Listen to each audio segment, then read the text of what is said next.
Hello, I'm Glenn W. Hunter, and with me today, I have Joyce Clark, I have Tamika Carter, and of course, Shor Denny, and we are TIPS IE, Trauma Informed Preventive Services of the Inland Empire.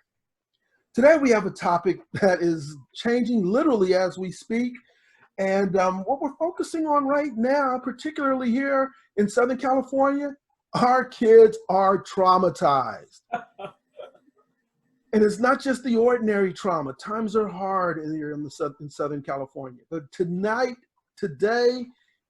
heck, yesterday too, things are really shifting. And it really just starts looking at what's going on from a health perspective. California spiking. So who wants to really comment on what that means for our youth when California, from the COVID perspective, is spiking? Health and safety are at huge risk. I don't know if you want me to give you any stats, but that's my quick summary. Well, Joyce, I have to admit, you can't get around that fact that there are risks. And the risk really comes down to, I believe, what's happening both with the adults in the room. They don't seem to know how to behave, as we're starting to see things spike with young adults all the way into middle-aged adults. That's right. And our institutions are failing us. So who do we want to pick on first? The young folks that just can't seem to stop coughing on each other, or the institutions that continue to mix their messages on how we need to prepare ourselves for progress? Well, I'll start. So let's talk about the school systems, right? Joyce has some awesome information she's going to give us on the LA school district. And I think we should hear that first. And then I think we could really just kind of dissect that information for a whole bunch of areas. So Joyce, why don't you tell us what you've learned? Okay. This weekend seems to have been the culmination, this past weekend, of the spiking. Because Los Angeles, as of July 12th, had 2,056 hospitalizations since Sunday. Riverside, since Friday, has 513. And we know how dense Los Angeles County is. What really, really made me sit up and take notice is the deaths as of July 12th, as of Sunday, across California. In the age category of 35 to 49, 372 deaths. That's a school teacher's age. Ages 50 to 59, 677 deaths. That's a school teacher's age. And those ready to retire, 60 to 64 years old, 515 deaths. These are the age groups, 35 to 65, that really are going to be teaching our children in school. They could become the victims of these young people who are carriers. But I will say 18 to 34, there's been 83 deaths. So Joyce, how about the LA school district? Are they coming back in the fall? What did you learn about that? And that's where the city has just sat up and taken notice, because on July 13th, you're absolutely right, LAUSD Teachers Union, United Teachers of LA, said, we have made a firm decision that we are going to stand on, and that is distance learning, period. And they even put out a platform of why it was going to happen. And the biggest thing is that they were absolutely against Trump saying, when August 18th came around, he wanted schools open. And they said in their platform, he will not use politics to legislate and profits to legislate what we do. San Diego said, we're going that way as well. And Los Angeles County is the largest district in the nation. They serve more than 600,000 students at more than 1,000 schools, and it employs 75,000 people, employs. Wow. We did a prior podcast that talked about the unemployment rate. 75,000 people have been out of work, getting hopefully some of their pay through the state, but they've been home. And sure, I have to appreciate you reminding me in that podcast we did some weeks ago that these are not numbers, these are people. These are people with children who are out of work. So those are the numbers we're looking at.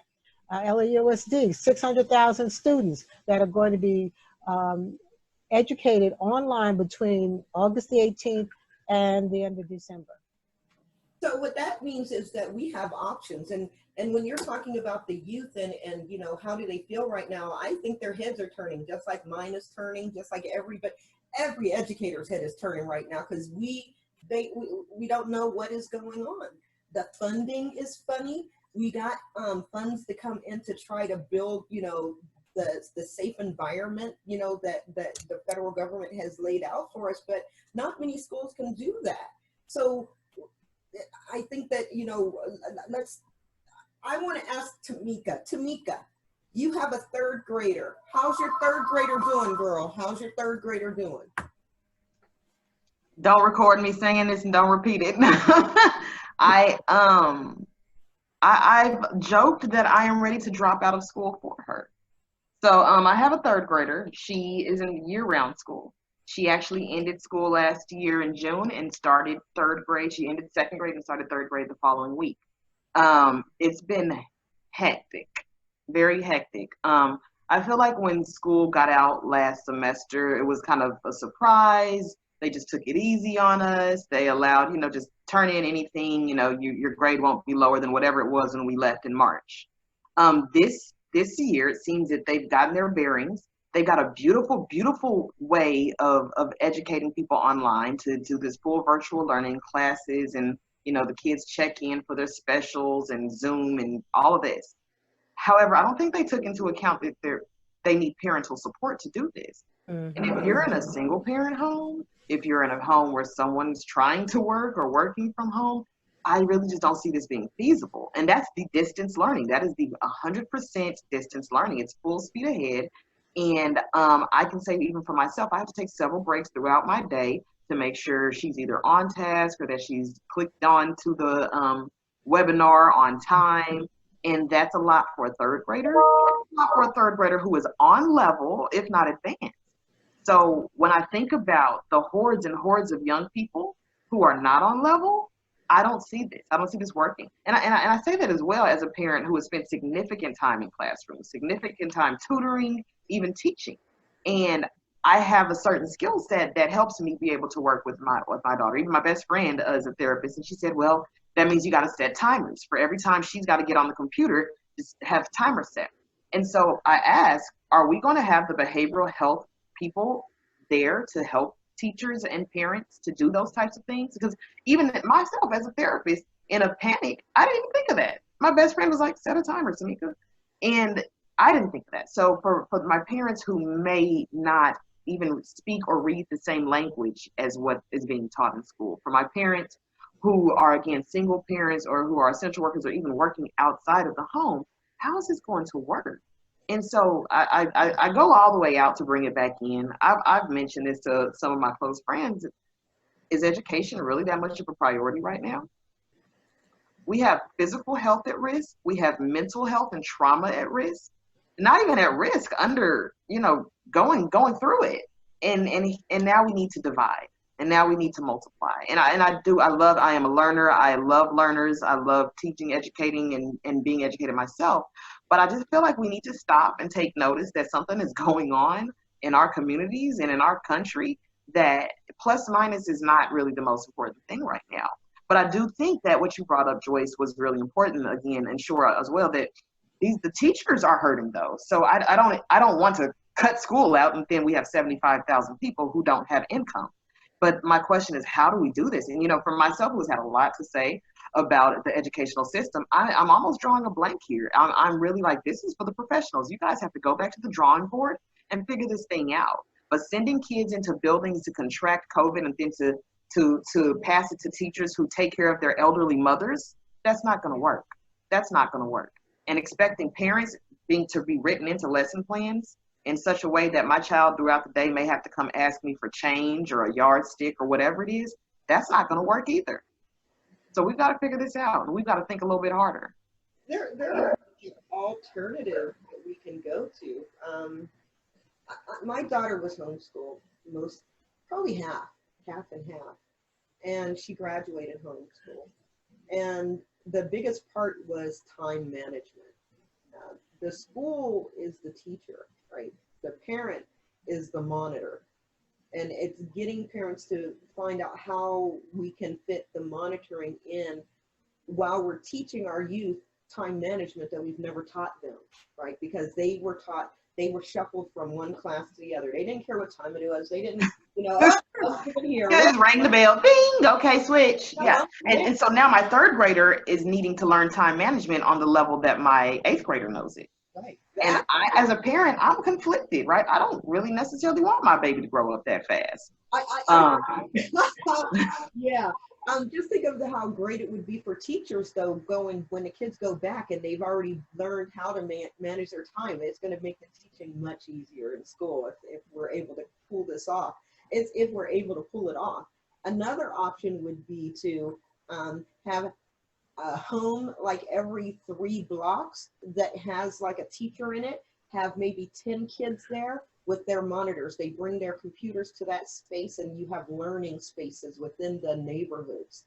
That's another way that we could reimagine school and learning. Now there's been a call out that I really think blew my mind when I first read it. I think probably like how defund the police blew some people's mind when they first read that. What? Okay, for me, it was, if we aren't going to have our kids back in school in September, then give me my money back from the school system. What a conversation. Give me my money back. Rethink education finance. I am a site manager. I am now a site monitor, and I would like about $100 a week for the hour a day that it takes me out of my work day to be able to do that. But here's the fun part. Here's the irony of it. The teachers now say, "Oh, now y'all want money." Now y'all didn't want to give us more money. Now y'all want some. And $100 an hour, girl. You gonna pay a teacher that? We'd be all just, something for my time. But I think that's it. And my best friend even brought that up. She's like, we can't go into this school year expecting top performance. Like, surely I hope that we're gonna just kind of give everybody a C, B, or A for participation, because there's so many differences in family structures that this just making it even, I know we got to pick between 2, do they go back this way or do they go that way? That is not going to work for all family structures. There are so many different, I don't know what parents who actually are, you might have 2 parents who are both essential workers out of the home. How does that work? So I don't see it working. I want to be optimistic. I want our young people back learning. I want them to have a sense of normalcy. But I'm also quite concerned about what you do when you send kids into schools with X marks. And even my kiddo was like, "Oh yeah, I want to go back to school." My middle school is like, "I want to go back." So, well, you're going back with a face mask, 6 feet away from your friends. And she's like, "Well, that just ruined it." Like, so man, and then the behavioral and disciplinary implications of this, that's a whole nother webinar. We're going to have kids running around with a face mask in 2nd grade, coughing on each other, coughing on the teacher when they get mad at her. So what are we going to do? Are we going to arm wrestle the kid? Are we going to slam him to the ground because he took his face mask off? Is that what we'll have SROs doing? What are we walking into? I think one thing we have to be very conscious of, kind of to that point, is that our children are clever. We can argue they're intelligent, but they're clever. And they're constantly assessing who's the alpha male or the alpha female, who's really running the classroom, who is worth admiring, who's worth copying off of. But that whole dynamic plays into the social structure of what a school is. And once we go all online, a lot of that is compromised. And then in the event we do return to that new normal where there is a school building and there is interaction, even if there is social distancing involved. You've brought all these different experiences and you're putting them in a melting pot. These aren't 5-year-olds who are with a parent 1 year and then came to kindergarten where their minds are more sponges. These kids have already created habits and systems of who's more influential than others. So there are prime alpha dogs, alpha female dogs. Be careful how you say that. But the point being, this is going to add to the trauma of them readjusting on the back end. We're literally dousing them with lighter fluid, putting them into a very warm room so we can take them out and put them into a burning room. I like to look at it as the glass half full. Let's try to pull, as adults, let's try to pull some beneficial elements out of this. And Tamika said it tongue in cheek, but it's beginning to be real clear. You're going to have more responsible 5 and 6 year olds than you've ever had. They don't need to hold your hand to go into the classroom and their bottom lip is trembling. They're just going into the next room and get on the computer. And they're going to be very savvy about technology. They're going to be able to conference on Zoom. They're going to be able to create Zoom special effects and all of that thing better than you. Mm-hmm. And I like the idea of using that timer to say when it goes off at 2 o'clock, then, sweetheart, click on the next Zoom class. And as you help them build up their confidence to be more independent, it swings it from a negative to a positive. Here's another positive. Let me see your work.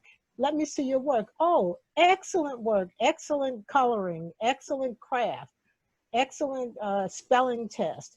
There's immediate gratification, and the kid may want to go back to the computer with another level of confidence. We cannot do anything about this uncertainty, but do keep in mind that LAUSD is saying not forever, but until we can get a foothold on this virus and on what we need to do starting in January. And Shor said it and you said it. There is uncertainty on every level, from the 5-year-old all the way up to the state government, because the virus is in the driver's seat, period. And if the virus says swing to the left, that's what we do.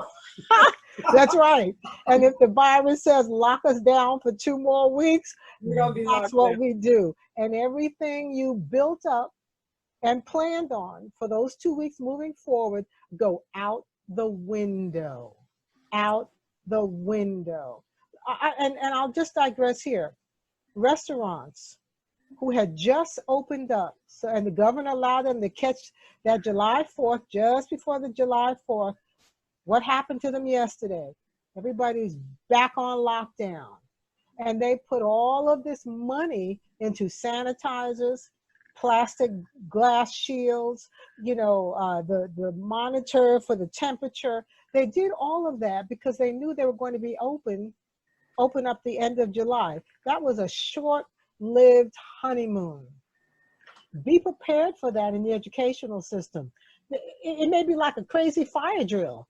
You've got half hybrid students on campus, and all of a sudden, the governor calls another lockdown. You got to get those kids right off the campus in no time. I know that the school board for LAUSD has the same thoughts you have, Tamika, as a parent and as a clinician. And guess what their answer is? We don't know. All plans are not solid. All plans are fluid.